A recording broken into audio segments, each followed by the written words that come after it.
다 함께 찬양하라 내 영혼아 찬양하시며 12월 28일 새벽기도회를 하나님 앞에 올려드립니다. 찬양하라 내 영혼아 찬양하라 내 영혼아 내 속에 있는 것들아 다 찬양하라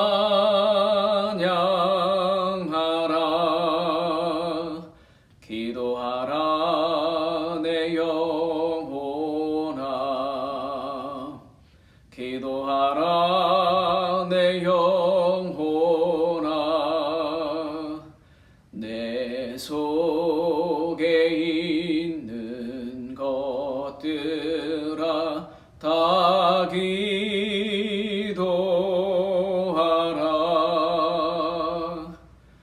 다 함께 사도신경을 신앙 고백하시며 주님 앞에 나아갑니다. 나는 전능하신 아버지 하나님 천지의 창조주를 믿습니다. 나는 그의 유일하신 아들 우리 주 예수 그리스도를 믿습니다. 그는 성령으로 잉태되어 동청녀 마리아에게서 나시고 본디오 빌라도에게 고난을 받아 십자가에 못 박혀 죽으시고 장사된 지 사흘 만에 죽은 자 가운데서 다시 살아나셨으며 하늘에 오르시어 전능하신 아버지 하나님 우편에 앉아 계시다가 거기로부터 살아있는 자와 죽은 자를 심판하러 오십니다. 나는 성령을 믿으며 거룩한 공교회와 성도의 교제와 죄를 용서받는 것과 몸의 부활과 영생을 믿습니다. 아멘. 다 함께 찬송가 301장 찬양하십니다.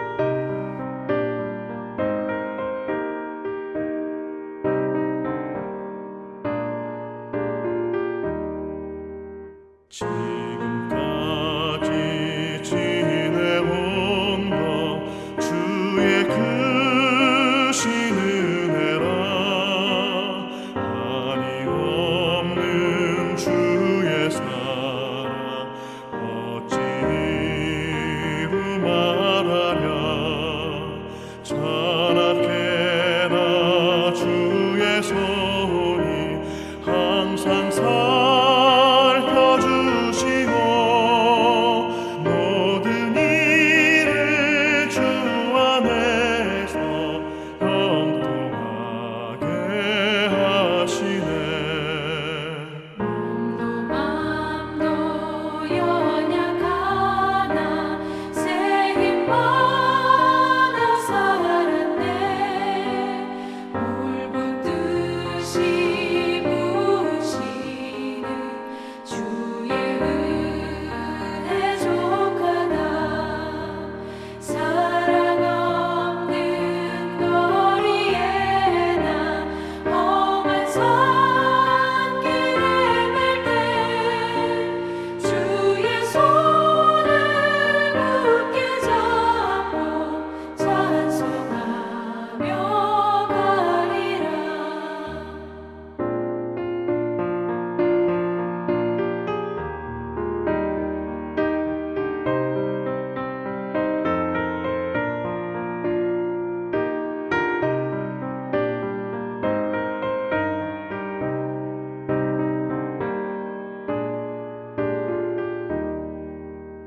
주님 다시 배울 날이 날로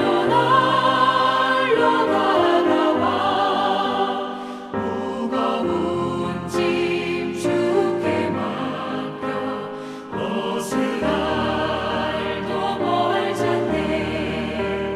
나를 위해 예비하신 고향 집에 돌아가 아버지의 품 안에서 영원토록 살리라.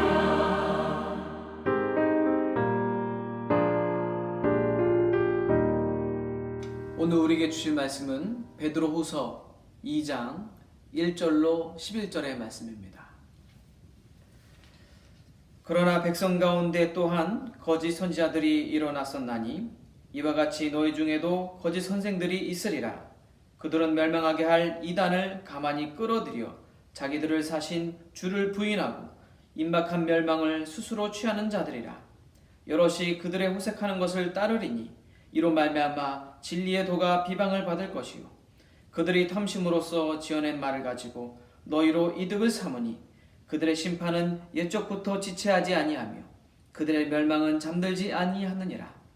하나님이 범죄한 천사들을 용서하지 아니하시고 지옥에 던져 어두운 구덩이에 두어 심판 때까지 지키게 하셨으며 옛 세상을 용서하지 아니하시고 오직 의를 전파하는 노아와 그 7 식구를 보존하시고 경건하지 아니한 자들의 세상에 홍수를 내리셨으며 소돔과 고모라 성을 멸망하기로 정하여 죄가 되게 하사 후세에 경건하지 아니할 자들에게 본을 삼으셨으며 무법한 자들의 음란한 행실로 말미암아 고통당하는 의로운 롯을 건지셨으니 이는 이 의인이 그들 중에 거하여 날마다 저 불법한 행실을 보고 들음으로 그 의로운 심령이 상함이라. 주께서 경건한 자는 시험에서 건지실 줄 아시고 불의한 자는 형벌 아래에 두어 심판 날까지 지키시며 특별히 육체를 따라 더러운 정욕 가운데서 행하며 주관하는 일을 멸시하는 자들에게는 형벌할 줄 아시느니라. 이들은 당돌하고 자긍하며 떨지 않고 영광 있는 자들을 비방하거니와 더 큰 힘과 능력을 가진 천사들도 주 앞에서 그들을 거슬러 비방하는 고발을 하지 아니하느니라. 아멘. 할렐루야. 주님의 이름으로 문안합니다.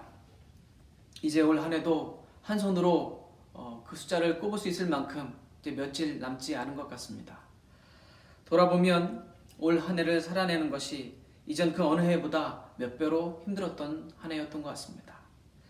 그 힘들었던 이유가 우리가 이제껏 살면서 경험했던 그 다른 많은 이유들보다 너무나 다른 성격의 너무나 특별한 힘듦이 있었기 때문에 더 난감했던 것이지요.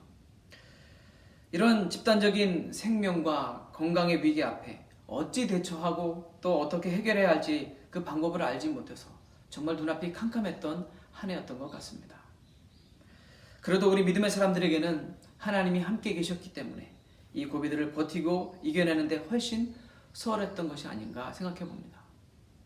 어떤 분들은 이 감염증의 위기를 통해서 오히려 더 신앙의 본질을 회복하고 더 돈독한 신앙을 그런 믿음을 세우는 분들도 계신 것을 보게 되었습니다. 그렇게 우린 이 한 해를 하나님과 동행하심, 하나님의 그 동행하심과 또 도와주심으로 지혜롭게 잘 넘어왔습니다. 그것은 우리가 어떻게 하든 하나님 안에 꼭 붙어 있으려고 하는 노력이 있었기 때문에 가능했었던 것이지요. 현장 예배를 드리지 못하게 될 때는 온라인으로 예배를 하려고 했었고 또 주어진 범위 안에서 철저한 방역과 함께 소규모로라도 행사를 하거나 또는 흩어져서 예배를 드리며 열심히 모이기를 힘썼습니다. 그런 수고에 우리 하나님께서는 응답해 주셔서 지금까지 우리 교회와 우리 성도님, 우리 가정을 이 감염증으로부터 지켜주시고 보호해 주셨습니다. 이 또한 얼마나 감사한지 모르겠습니다. 그리고 앞으로도 주님 안에 어떻게든 머물려고 애쓰는 우리 모두에게 에베네셀의 하나님이 앞으로도 되어주실 줄 믿습니다. 그런데 하나님과 우리 사람 사이를 이간질하려고 하는 그런 대상이 있다는 거지요. 어떻게든 우리는 꼭 하나님 앞에 붙어 있으며 살아가야 하는데 그것을 자꾸 갈라내고 벌어지게끔 하려고 하는 이들이 있다는 겁니다. 그게 바로 사탄이죠. 사탄의 가장 큰 무기가 바로 하나님과 우리 사이를 갈라놓아서 우리로 하여금 타락하게 하는 것이라는 겁니다. 오늘날에도 많은 이단들이 하나님의 말씀을 부정하고 왜곡시켜서 우리 성도들을 그렇게 현혹해 합니다. 그렇기 때문에 이런 엄혹한 시대를 살아가는 우리 믿음의 사람들은 이런 이단들의 특징, 그 뒤에 사단이 조종하고 있는 그 이단들의 특징을 바로 잘 알아서 우리가 대처해야 한다는 거지요. 오늘 우리가 본 이 베드로후서는 이런 이단을 경계하고 우리 성도들을 바른 진리의 말씀으로 깨우치게 하기 위해서 베드로가 쓴 서신의 말씀입니다. 오늘의 말씀을 통해서 이단의 특징이 무엇인지 잘 분별하여 우리 자신과 우리의 교회와 가정을 지켜낼 수 있는 저와 우리 모든 성도들 되었으면 좋겠습니다. 첫 번째로 이단의 특징은 무엇인가 하면 예수 그리스도를 부인하는 것이 그들의 가장 첫 번째 되는 특징입니다. 구약 시대에도 참선지자만 있지는 않았습니다. 하나님의 말씀을 직접 받지 않았음에도 불구하고 자기 말을 가지고 하나님의 이름을 도용해서 선포했던 거짓 선지자들이 있었다는 거지요. 마찬가지로 신약 시대에도 예수 그리스도를 부인함으로 하나님 나라를 파괴하려고 하는 사단의 수수가 있었는데 이단이 바로 그런 부류의 사람들이었습니다. 이단들은 때때로 다른 메시아를 주장하면서 많은 영혼들을 멸망으로 끌고 가려고 했지요. 초대교회 당시에는 성경이 아직 완벽하게 완성이 되지 않았기 때문에 온갖 이단들이 복음의 진리를 왜곡하는 일들이 많았습니다. 그래서 베드로는 그들에게 복음의 진리를 반복해서 상기시켜줄 필요가 있었습니다. 예수 그리스도의 십자가 복음을 굳게 붙잡아야 수많은 거짓된 가르침을 분별해낼 수 있기 때문에 그렇다는 거지요. 우리도 이 사실을 꼭 기억하고 십자가의 그 복음의 진리를 분명하게 기억하면서 그것을 지켜낼 때에 많은 이단들로부터 우리 스스로와 우리 가정과 교회를 지키게 될 줄 믿습니다.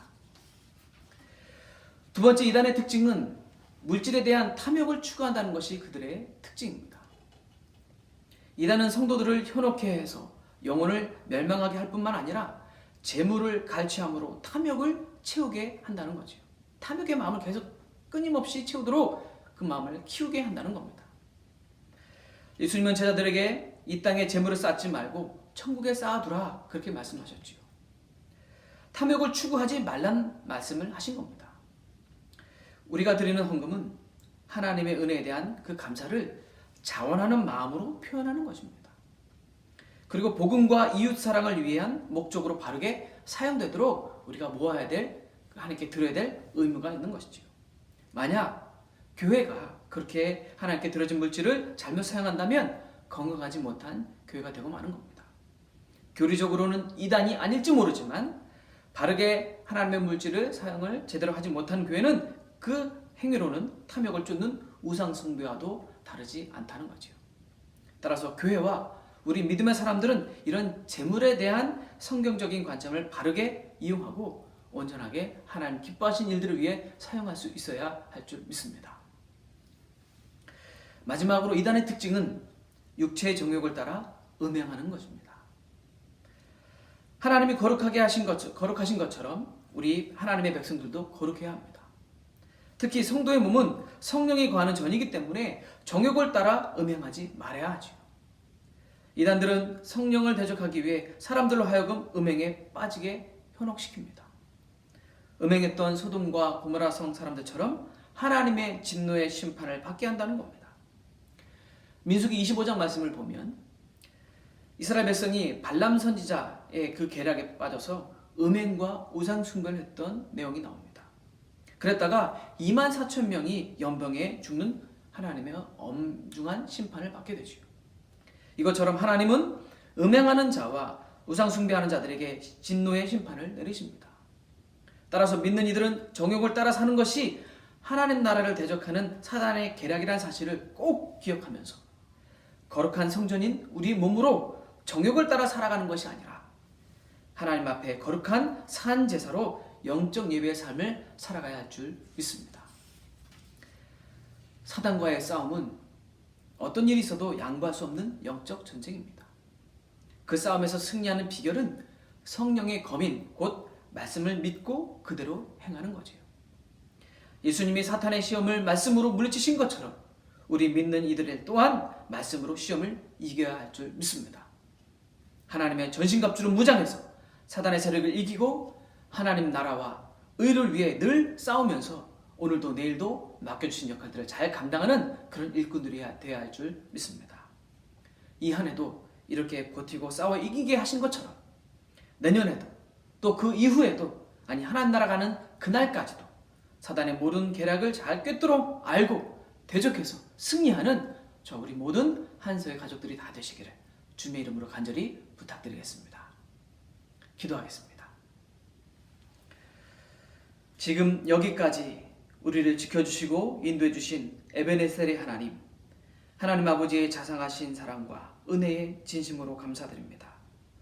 코로나로 인해 어려웠던 한 해이지만 주님 안에서 흔들리지 않는 믿음을 주셔서 잘 버티고 승리하여 주신 줄 믿습니다. 그 귀한 믿음으로 잘 무장해서 앞으로도 어떠한 영적 전쟁 가운데서도 승리하는 우리 모두가 다 되게 하여 주시옵소서. 그래서 우리 가정과 우리의 영혼, 교회가 지켜줄 수 있도록 말씀과 기도로 주님 안에 머물게 하나님 도와주시옵소서.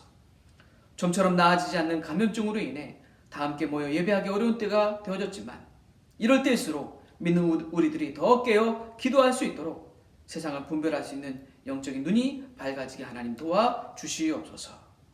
송구영신 예배를 비롯한 연말연시 많은 목회적인 일들이 있습니다.